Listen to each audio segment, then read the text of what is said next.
Let's fold some clothes and chat.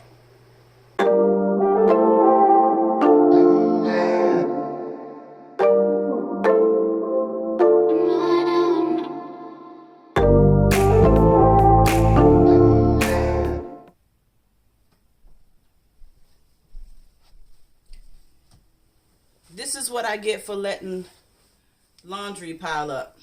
But anyway, hey guys, welcome back to my channel. Stingray72 here. As you can see, I got a little bit of laundry to fold, so I figured, why not? So, I'm just going to start chit-chatting. I saw something. Do you guys watch the news?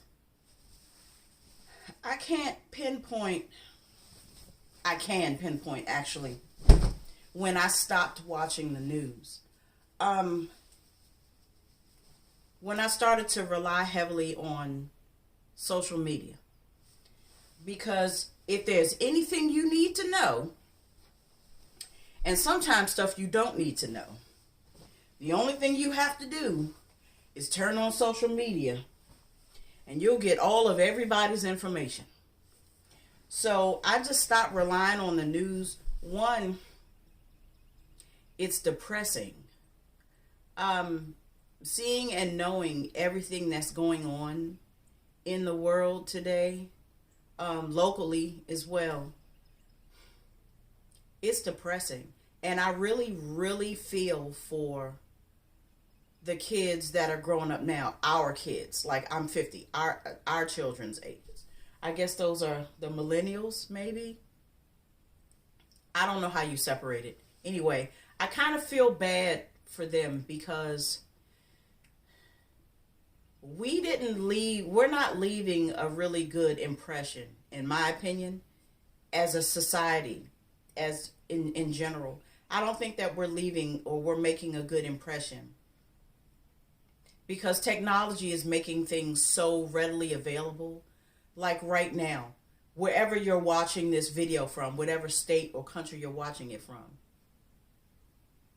how likely would that have been when we were growing up if it wasn't on TV? You understand what I'm saying? So everything is so readily available to our children, hell, even to us, that it's weird. Like, I think it's doing them a disservice because the things that we did in school, the Dewey Decimal System, short division, long division, and all this other stuff, it's so much easier now. You can carry a phone around with you. Coming up for me, like, if you didn't have quarters and a payphone, you just waited until you saw the person. That was what it was. I mean, when you call somebody's house on a house phone, hell, we had house phones. We called them on the house phone. If somebody was on the phone, you get a busy signal. You just wait. And then when call waiting came, what? And then three-way calling? Quit playing with me. Man, you mean I could talk to two friends at one time? Yeah. So, technology, and I look at how technology is just advancing and advancing. And the more advanced technology gets, the dumber the human appears to be.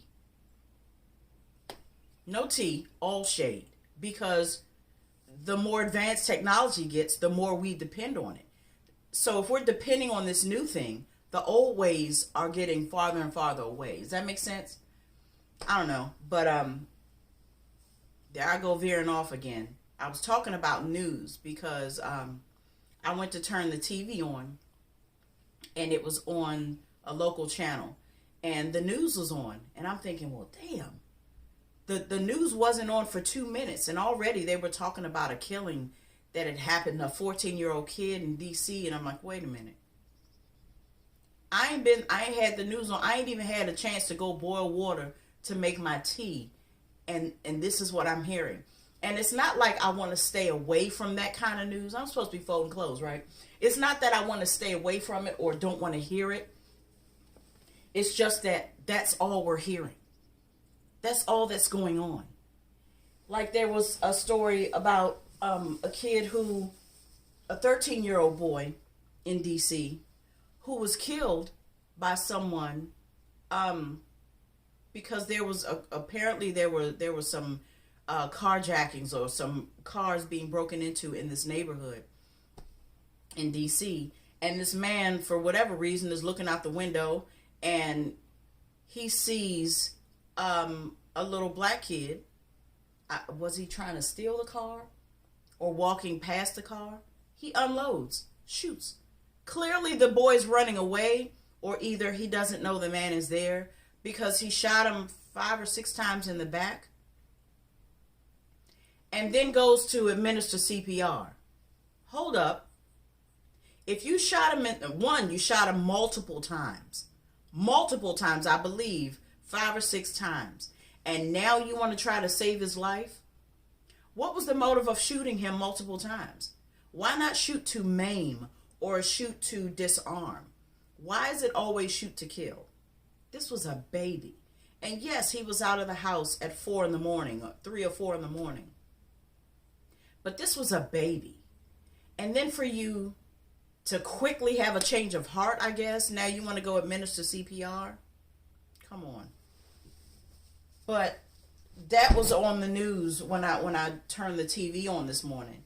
And it makes my heart sink because, again, I have a grandson. I have nephews. I have nieces. Hell, I have sons. And my daughter, and for them having to come up in this climate is really scary. I mean, the worst thing that we worried about in school was fights or being stabbed. Wasn't nobody killing nobody, But I don't know. I mean, that was my thing about the news. Oh, can I get real with you for a minute?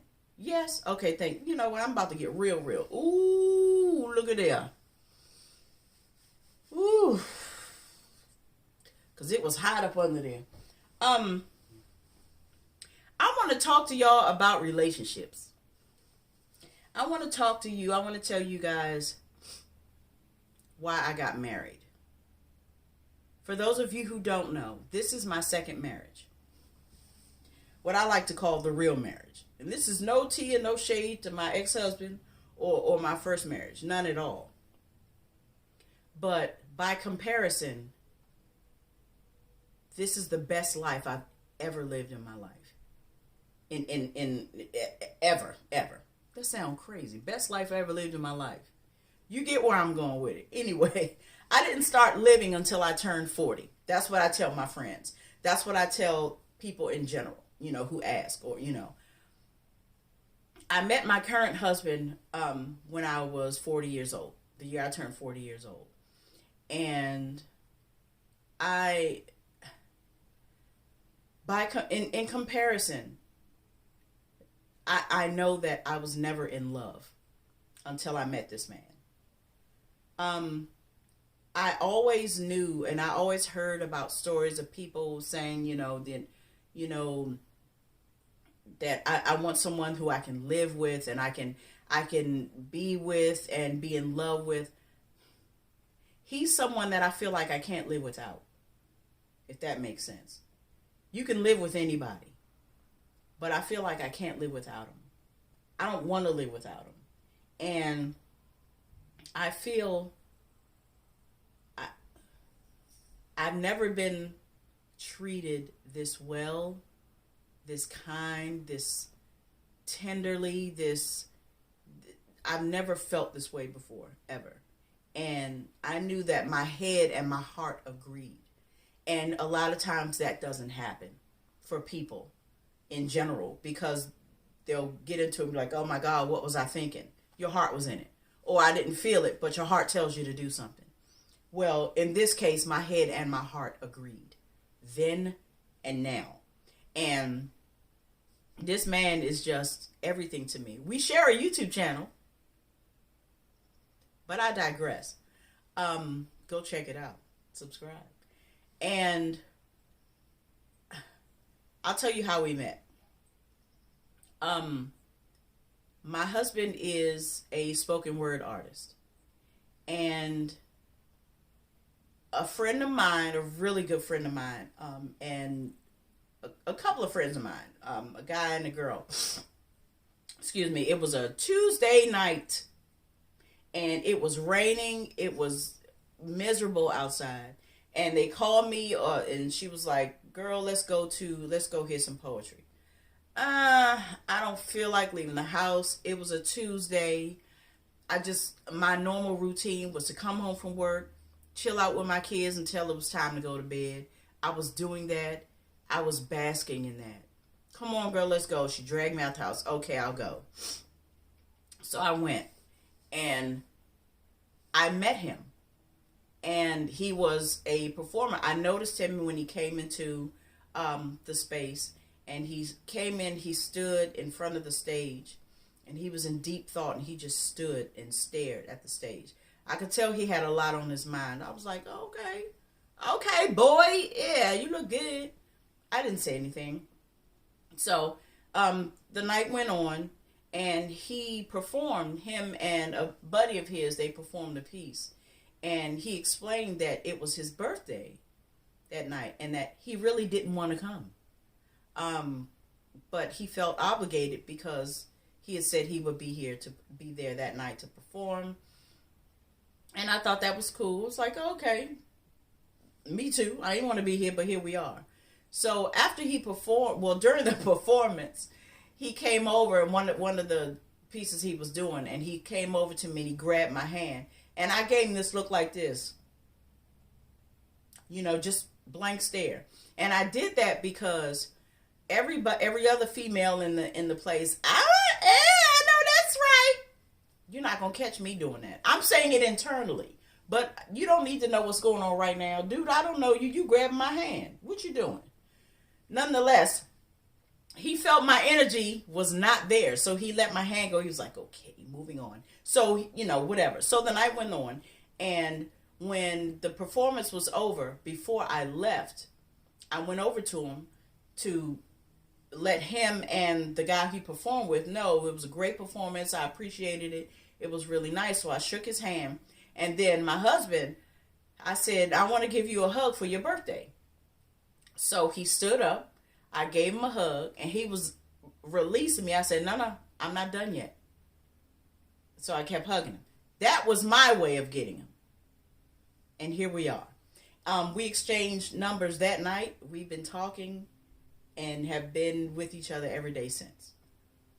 And I found out then that he was in the midst of getting a divorce. So I was the other woman, if you will. Not a lot of people know this. Some people know it, but just won't say it, just keep it hush like it's a secret. It's not a secret. It's not a secret. It is what it is. Yeah, that was that. I mean, that's how I met him. And like with music for me, the beat will catch me, but the lyrics will keep me there. He was the beat that caught me, but his lyrics, the things he did, the things he said, and they matched. He did what he said, and he said what he did. That kept me. And albeit, yes, the divorce was not final yet,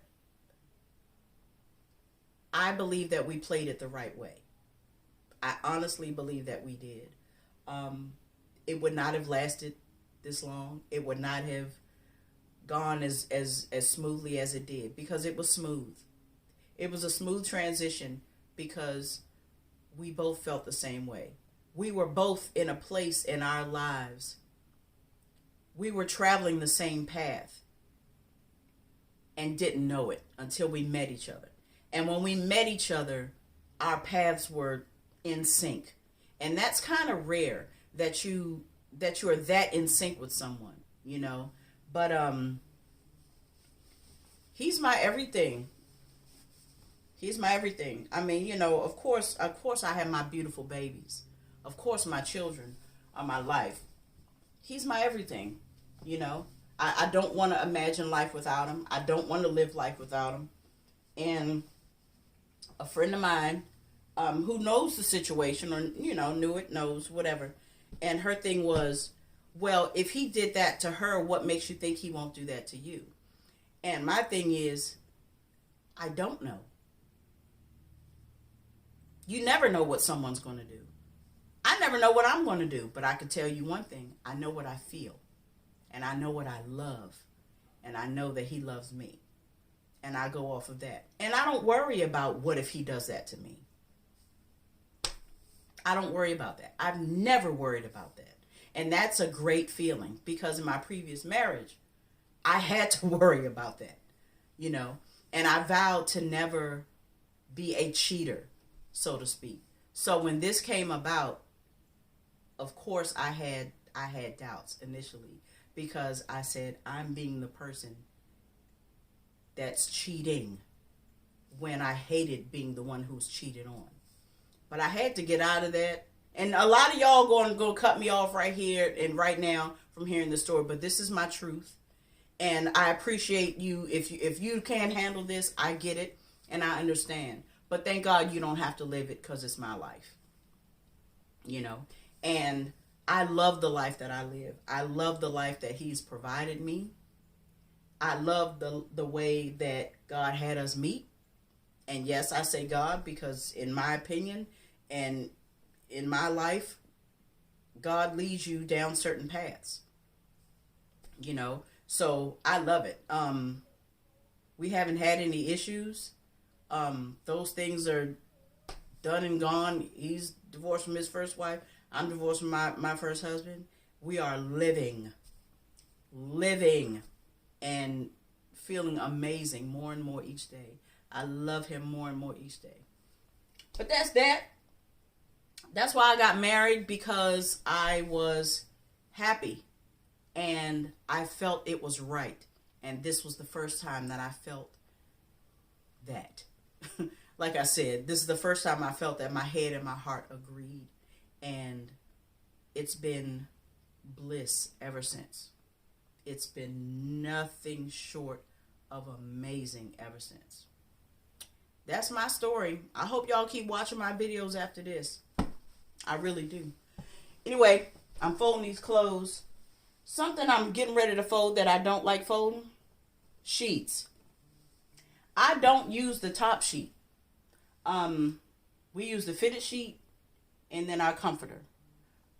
Usually we'll keep the top sheets, like if we're down in the living room, we're chilling, we're reclined on the couch or in the recliner and stuff like that, and we want something to just cover up real quick, we'll use them for those. Or, you know, we hold on to them because, of course, the sheets come in sets. But, yeah, I'm not going to fold these right now. I'm really not. But, anyway, I hope that you guys' new year is starting off well and going well and things like that. I think I'm about to cut this video short because I have to run a few errands and I talked longer than I expected. I don't know why I thought this was only going to take about 10 to 15 minutes. But I done sat down, and you know when you sit down, well, for me, when I sit down, I don't get things done as fast because I'm already rested. My theory is, if I'm standing up, I want to hurry up and get it done so that I can make sure, so I can sit down and relax. But if I'm already sitting down and relax, I'm not going to rush anything. I'm going to take my time, and time is going to spill over into what it did just now. But anyway, that's my little video. That's my little spill. I'm going to get off here real quick and finish folding these clothes because I have to. I need to make room because when you know it, it's time to wash clothes again. It's always time to wash clothes, ain't it? But don't forget to head on over to the channel that I share with my husband. Again, it's called Monray. We talk about everything from love relations to race relations, everything in between. I definitely appreciate you guys selecting this video. If you don't mind, and I hope you don't, please head on over there. Like, share, comment, and subscribe there. Share us out, share us out, share us out. Look at my hand. And make sure that you like, share, comment, and subscribe here. Go back and watch some of my cringe-worthy older videos to see how I've grown. And Until the next video. I love you so much. Thank you for listening. Bye.